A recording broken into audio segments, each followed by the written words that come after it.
గురుగారు, మొదటి ఉత్తరం చూద్దామండి. ఈ ఉత్తరాన్ని గంగా భవాని గారు కాకినాడ నుంచి రాస్తున్నారు. ధనుర్మాసం అంటే విశేషం ఏంటి తెలియచేయండి అంటూ కోరుతున్నారు.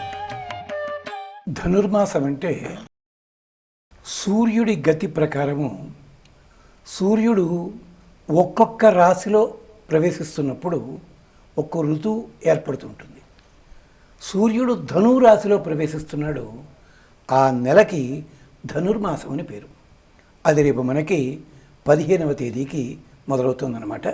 అంటే సూర్యుడు ధనువు రాశిలో ప్రవేశిస్తున్నాడు అంటే దాన్ని ధనుర్మాసం అన్నారు.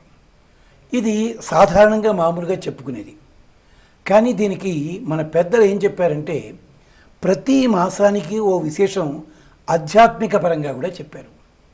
ధనుస్సు అంటే ఉపనిషత్తు ఏం చెప్పిందంటే ప్రణవోక్షయం ధనువు, ఓంకారమే ధనుస్సు. ప్రణవోక్షయం ధనువు శరోహ్య ఆత్మ. ఈ మన ఆత్మ శరము కావాలట.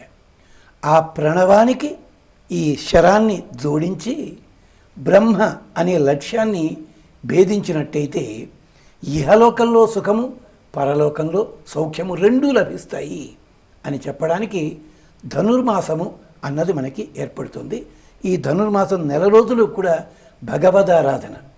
చాలామంది విష్ణు అనుకుంటారు. కానీ దక్షిణాదిని ఇప్పటికీ సాంప్రదాయం ఏంటంటే ఈ మాసంలో శివాలయాల్లో కూడా ఆరాధన జరుగుతూనే ఉంటుంది.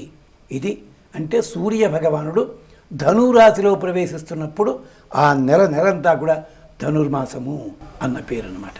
అది విశేషం ఇక్కడ.